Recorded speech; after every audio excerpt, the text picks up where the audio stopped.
Hi Kinds, welcome back to our channel. The opening ceremony of Paris 2024 was as ambitious as it was unique. This was an evening to expect the unexpected.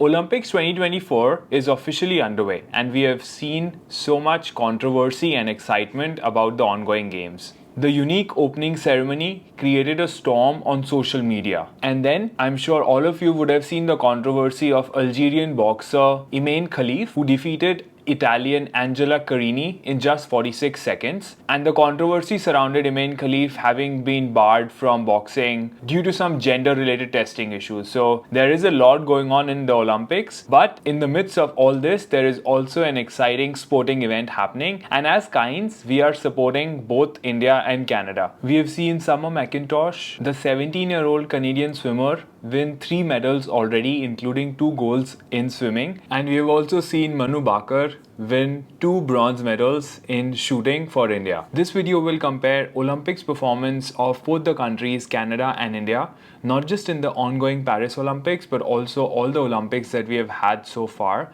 And also, what are some lessons that we as Indians living in Canada or somebody who has moved from India to Canada can take out of this video. So let's get started. So first, let's talk about the Paris Olympics. Canada has sent 315 athletes to Paris, which includes 123 men and 192 women, and they are competing in 31 sports. India, on the other hand, has sent 110 athletes, which includes 65 men and 45 women, and they are competing in 16 sports. So while India has a much bigger population than Canada, the athletes that are representing both countries is higher in Canada compared to India. So that's the first thing that we can very easily see. Also, what we can see is the number of sports where Canada is representing is almost double than India, and the number of women which is also taking part in the Canadian contingent is much higher than the Indian contingent. So it tells a lot about the emphasis of sports across genders and also across different sports in general in Canada. So that's the first thing that we can get out of it. If I talk about the medals that both the countries have won so far, while the Olympics is still underway, but at the time of making the video, because Canada has won a total of 12 medals so far, which includes 3 medals in gold, and out of those 3, 2 have been won by McIntosh in swimming. And India, on the other hand, has won just 3 medals so far, and all 3 have been bronze medals, which includes the 2 bronze medals won by Manu Bhaker in shooting. So in terms of the medal ranking tally, Canada is ranked 11 across all the countries that are participating in the Olympics, and India is ranked 49. So there is a big difference in the medal tally as well. And while the tally count of this Olympics would change because the games are still underway, let's compare how both the countries did in the previous Olympics that was held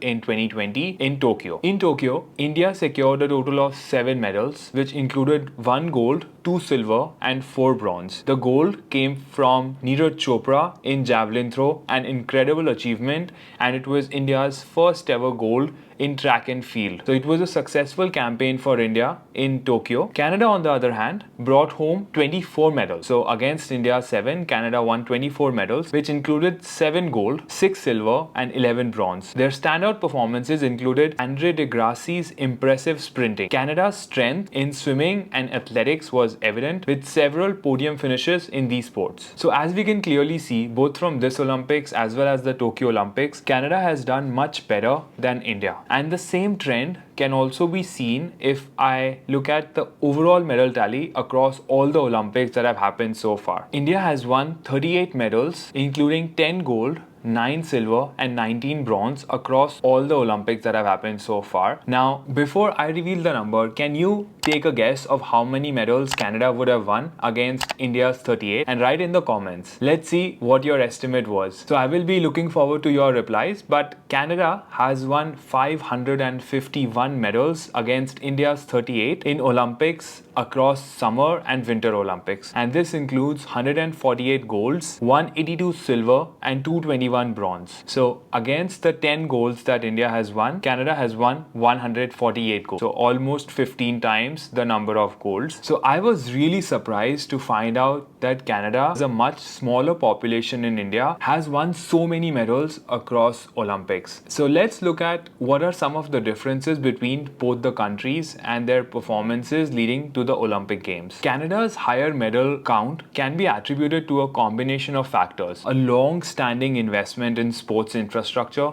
a broad range of supported sports, and a strong development system for athletes. Canada has consistently performed well in winter sports as well, which is ice hockey or skiing, alongside summer sports like athletics or swimming. India has yet to win a single medal in the Winter Olympics, while they have been participating in a lot of editions so far. And we can also see this difference as we are living in Canada. If you have ever played a sport in Canada, or if you have kids, you would have observed that the facilities here are just amazing. I play cricket in Canada a lot, and I can say with confidence that the grounds are much better maintained in Canada compared to India, even for a sport like cricket. There are nets to practice all across the city, and there are various leagues which are being organized, which promotes the sport very actively. And cricket is not even among the popular sports in Canada. Sport is a part of life here, and there are so many times where I've seen parents in my office talk about how their kids are participating in various sports and leagues, be it swimming, gymnastics, or ice hockey or baseball. So this tells us that there is a lot of focus on grassroots development, and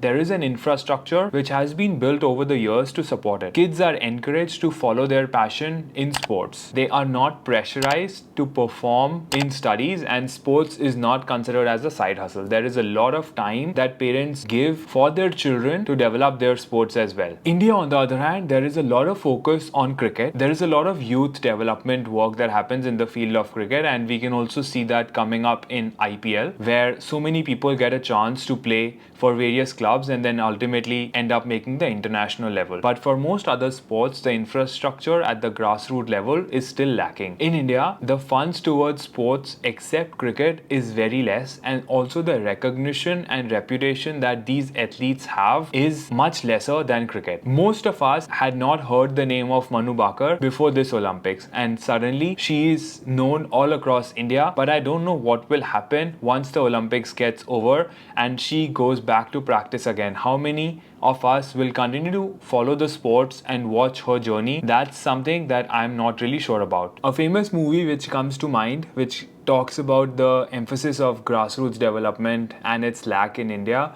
is the movie Dangal, where we saw Amir Khan playing the role of a father, running from pillar to post, asking for funds to support his daughter's wrestling training, but there were no funds available, or there were no funds available for the athletes because of corruption. So there were no funds available for athletes, and especially women athletes. But as soon as the girls started winning medals, suddenly they were showered with sponsorships and whatnot. So that's the sad state of affairs in India, where if an athlete is young and promising, we don't have infrastructure to support them. But as soon as they win a medal, then everybody is talking about them. So to improve its performance in the Olympics, India needs to focus on several areas, which includes enhanced infrastructure, which would also mean investing in state-of-the-art training facilities, grassroots development, building programs that identify and nurture young talent from an early age. I know of Khelo India, which is a program initiated recently by the government of India, where school-going kids and college-going kids take part in competitive sports. That is a step in the right direction, which would give promising athletes an avenue to train and get better at. There would definitely need to be increased funding towards other sports, and also increasing the sports focus, not just on cricket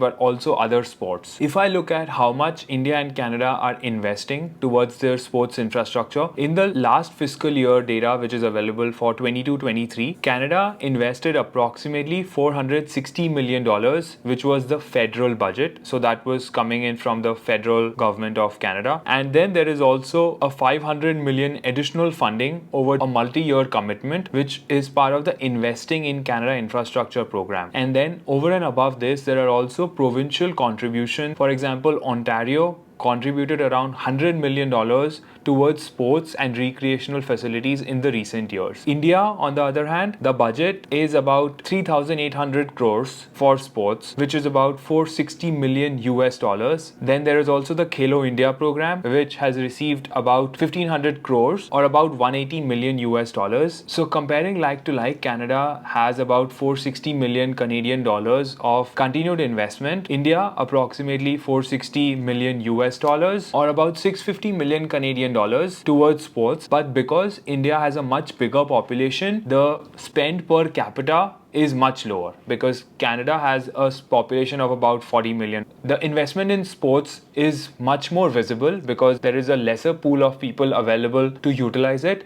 In India, the same investment spreads between a 1.4 billion population, which makes it a very scattered usage of the sports infrastructure. So these figures highlight the commitment that Canada has towards sports, and not just one or two sports, but across all the sports that Canada competes in. So while we have moved to Canada, let's ensure that we also utilize the sporting infrastructure that's available here. Let's try to take part in sports beyond cricket. There are so many activities that we can follow here. Some sports that we don't even have in India are becoming very popular in Canada and North America, like pickleball, for example, is picking up very rapidly. There is baseball, which is so actively played in Canada.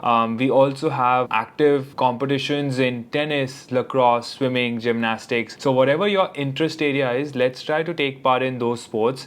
And if you are a local Canadian watching this video and you have any suggestions on maybe including some of us in your pickleball team or any sport that you follow, do write in the comments and we could do something together. So this was the end of the video. As Cainds, let's continue to support both India and Canada in the ongoing Olympic Games. But which country are you supporting more? So please write in the comments. And do you think I missed out on any point about this video? So do mention that in comments as well. If in case you like the video, please don't miss to subscribe to our channel for continuous updates on quality content like this. And if in case you like this video, do share it with your friends and family so that they can also be aware about the Olympic medal tally of both India and Canada. We will see you in the next video. Until then, take care. Goodbye.